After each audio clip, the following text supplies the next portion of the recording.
এই মুহূর্তে আমাদের জন্য মূল্যবান নসিহত পেশ করবেন আমাদের মুর্শিদ কেবলা জান আল্লামা শাইখ সাইদ মুস্তাক আহমদ মাদ্দাজিলুল আলী। আল্লাহ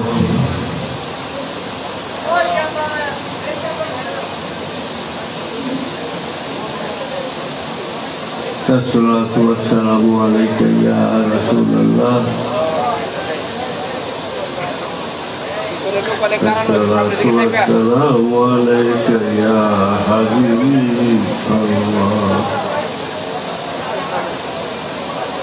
الصلاة والسلام عليك يا جد الحسن والحسين صلى الله الصلاة والسلام عليك يا رحمة للعالمين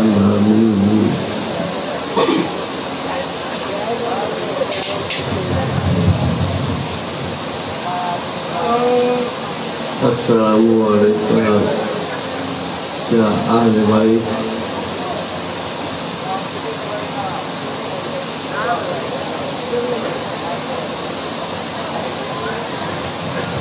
السلام عليكم يا إمام الطريقة العلامة الشيخ سيد برهان الدين ويسي رضي الله عنه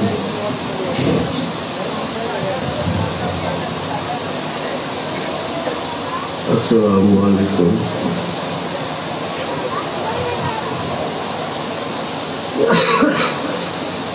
يا مرشد قبلة جان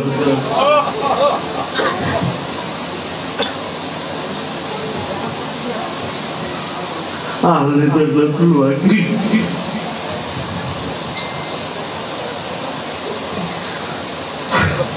علامة الشيخ منصور أحمد الأحمدي ويسي رضي الله عنه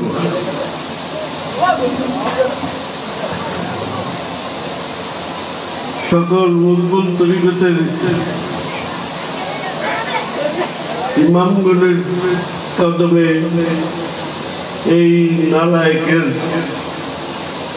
নতুন কদম ঘুরছি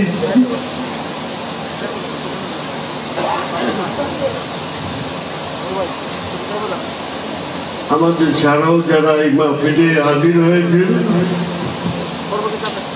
তাদের সকলের প্রতি আমার নতুন কদম বুঝি ও কদম প্রবল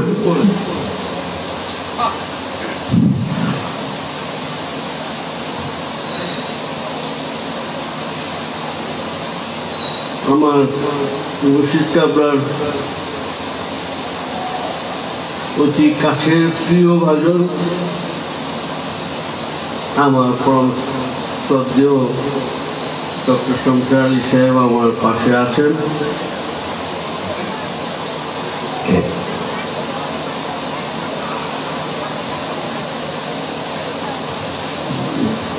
কালকা শরীফের ভিতরে পীর আম্মাজান আমার পরিবারের ভাই আত্মীয় স্বজনরা এসেছেন, আমার বোনেরা এসেছেন, সকলের প্রতি যারা আমার সামনে উপস্থিত তারা মাহফিলে আসতে ইচ্ছা করেও আসতে পারে নাই বিভিন্ন কারণে, যে যেখানে আছে সকলের উপরে আল্লাহর খাস রহমত আকা মাওলার নেগা এই মুহূর্তে পৌঁছে যাবে এই আশায় সকলের প্রতি আসসালামু আলাইকুম ওয়া রাহমাতুল্লাহি ওয়া বারাকাতুহু।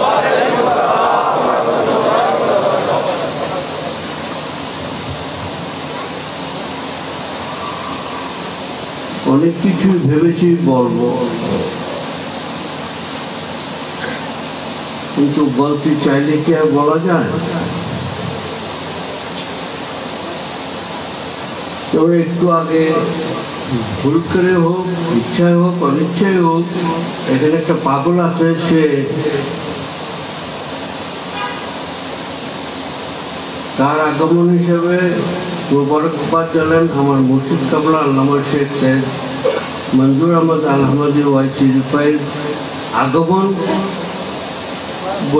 বলেছে না?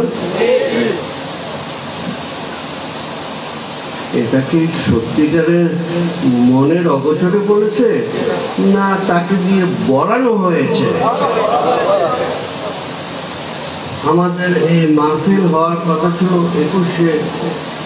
21 তারিখ, গত শুক্রবার, যেখানে রবিউল আউয়ালের মাসও ইনক্লুডেড ছিল। অক্টোবর তো অবশ্যই ছিল। এখন মদিনা মুনাওয়ারায় আমি যখন এই মাসের প্রথম দিক থেকে মধ্য পর্যন্ত ছিলাম, তখন মুর্শিদ কাবলার সাথে মাহফিলের কথা আলোচনা হয়েছে।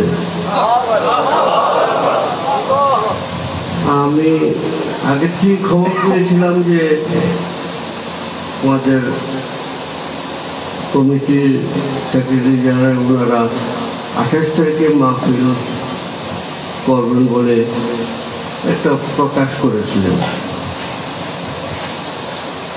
উনি বললেন যে 28 তারিখে তো রবিউল আউয়াল মাস থাকবে না, তার আগের দিনে চলে যাবে।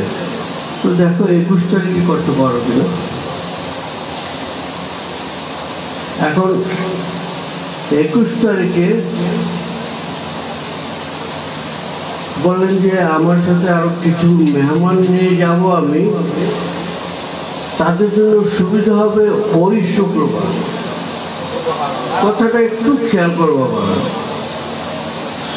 যে ওনার সাথে উনি কিছু মেহমান নিয়ে মজলিসে আসবেন, এই মাহফিলে আসবেন, যাদের জন্য 21 তারিখের দিনটা খুব ভালো হবে। মানে তাদের অন্যান্য কাজের কিছু অবসর সময় থাকবে।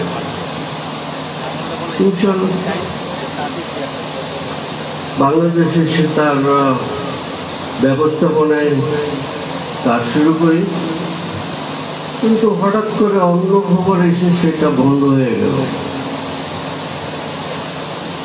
এটা আমাদের দুর্বলতার কারণে, বিশেষ করে আমার অক্ষমতার কারণে সেই 21 তারিখটা হলো না। এর জন্য আমি আমার মুর্শিদের কাছে ক্ষমা প্রার্থনা করেছি এবং উনি বলেছেন ঠিক আছে, আমি বুঝতে পেরেছি,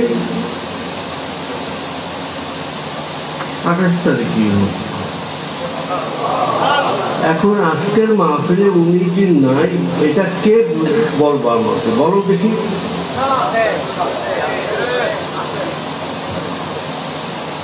এগুলো অনেকের কাছে এগুলো ভৌতিক কথা বা কি বলে এটাকে, নট রিয়েল, মানে স্বাভাবিক কথাবার্তা না। ঠিক আছে, মেনে নিলাম স্বাভাবিক কথাবার্তা না। যদি তাই হয়ে থাকে তাহলে ডাক দিলে উত্তর আসে কেন?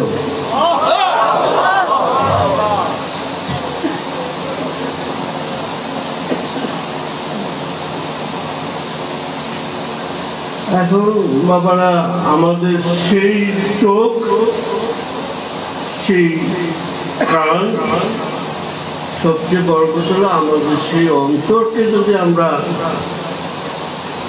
সঠিক স্থানে না বসাই, তো এটা ঘুরে ঘুরে অন্যত্র চলে যায়। আসলে হয়তো এখন দুপুর 2টা বাজতেছে, কিন্তু আমার ঘড়িতে বাজে সকাল 6টা।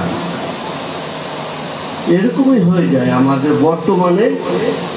যাদের ভিতরে এই অবিশ্বাস শব্দটা একটু বেশি বেড়ে গেছে, পরিমাণটা বেশি বেড়েছে, তাদের বেলায় এই কথাটাই কাছে। এইখানে আমার 2 শ্রেণীর লোক আছে। একজন হলো আমার বাবারা, কেমন আছেন আপনারা? আরেকজন হলো আমার বন্ধুরা, কেমন আছেন আপনারা? এখন একজনকে বললাম বাবা, আরেকজনকে বললাম বন্ধু। বন্ধুকে যে আমার প্রচেষ্টা ছাড়াই, আমার কষ্ট করা ছাড়াই আমার জন্য আমার থলিতে সোয়াবের সংখ্যা বাড়িয়ে দেয়, তারা হলো আমার বন্ধু। এখন তারা কি করে বাড়িয়ে দেয়? না, আরে উনি কেমন করে হিসাব করে? এই ধরনের মন্তব্য যারা করে, ওনাকে দেখতেই ভালো লাগে না। এই ধরনের মন্তব্য যারা করে, তার ওই কথার পরিবর্তে আল্লাহ রাব্বুল আলামিন আমার ঝুলিতে সওয়াব ঢুকাই দেন। তাহলে তারা আমার সবচেয়ে প্রিয় না? না, আমি তাদেরকে এত উঁচু উপরে স্থান দিলাম না, আমি শুধু তাদেরকে বন্ধু বললাম এই জন্যই যে তারা আমার উপকার করে, তারা আমার উপকার করে, এই জন্য তারা আমার বন্ধু। এখন যেই কানে আমি আমার মুর্শিদ কেবলার কথা উনার অন্তর্ধানের পূর্বে শুনেছি, সেই কথা যদি আমার কানে এখনো না বাজে, তার মানে ওই মুহূর্তে আমি অন্যমনস্ক ছিলাম, আমি শুনি নাই। আমি শুধু এখানে এসেছি মুর্শিদ কেবলা একেবারে কলেজা ছিটা ফালা করে দিব, মাশাআল্লাহ ফালা। আর তুই আগে এই বুকের ভিতরে হাত দিয়ে দেখবে সেটা কি আসলে কলিজা আছে না ফুসফুসটা বাইরে গেছে। এটা কলিজার সাথে একটা থাকে, এটা কি করে জানি ফ্যাপসা। আরে ফ্যাপসার পরিমাণটা বেশি না, আসলে কলিজাটাও এখানে আছে।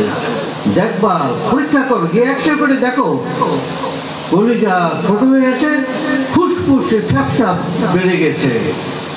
তারপরে এসো আমার সাথে কথা বলতে,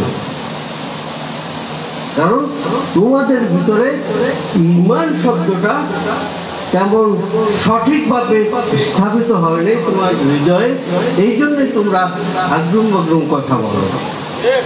এখন কে আমাকে কি বলো তাতে তো আমার কিছু আসে যায় না। মুর্শিদ কেবলা শুধু আমাকে বলেন ধৈর্য ধরো। অবশ্যই আমি ধৈর্য ধরবো বাবারা,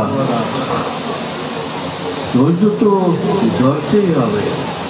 এখন যদি সামান্য একটা পিঁপড়ার পরিমাণ কেউ বলে, মানে আমি প্রকাশ করলাম না কি বলে, তাহলে আমি যখন মদিনা শরীফে গেলাম, মনে করো আমি মসজিদে নববীতে বসে আছি, আমার মসজিদের সাথে আমার সম্পর্কের কথাটা তোমাদেরকে বলার জন্য এই কথাটা বলতেছি। আমি মুর্শিদ কেবলার সাথে আমার ব্যক্তিগত সম্পর্কটা, ভাই বাদ দাও, আরে ভাই তো আমি আমার 26 বছর বয়স থেকে আমার মুর্শিদকে আমি ভাই বলে ডাকি না। তোমরা কেউ যদি বলো মুর্শিদ কেবলা তার জন্য জান কুরবান করে দেবো, কলিজা ছিঁড়া ফলাফল করে দেবো, আরে আমার চেয়ে বেশি তোমরা ভালোবাসো তাকে? আমার মুর্শিদ স্বীকার করে গেছেন এই দুনিয়াতে যে আমি তাকে কতটুকু ভালোবেসেছি। আমাকে ফোন করে পর্যন্ত ফ্লোরিডাতে বলেছেন, তুমি আমাকে এত ভালোবাসো কেন? সেই কথা এখন আমার কেন বলবে?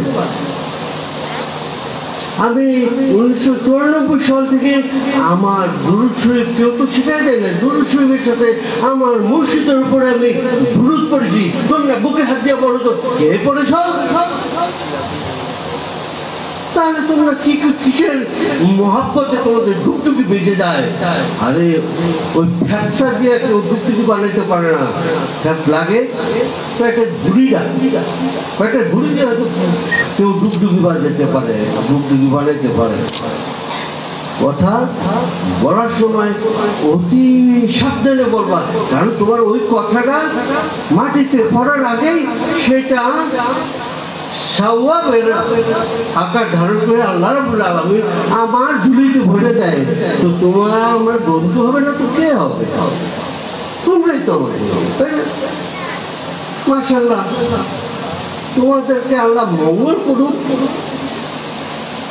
এই কথা আমি হয়তো বলতে নাও পারি, কিন্তু তোমাদেরকে আল্লাহ হেদায়েত করুক এবং সঠিকটা দেখার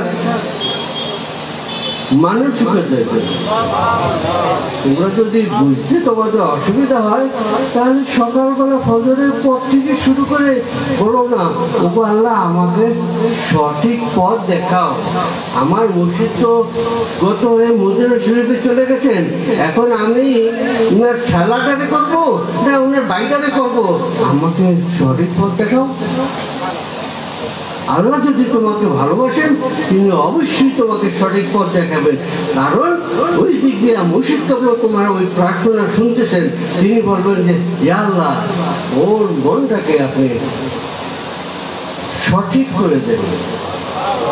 তখনই তুমি সঠিকটা বুঝতে পারবা। কারণ এখানে যারা আছো, বাংলাদেশে যারা সবাই আছে, তোমরা যদি মুর্শিদ না করতে, তা আমার চলতে হবে না। কারণ আমি চাই আমার মুর্শিদের পায়রবি করতে,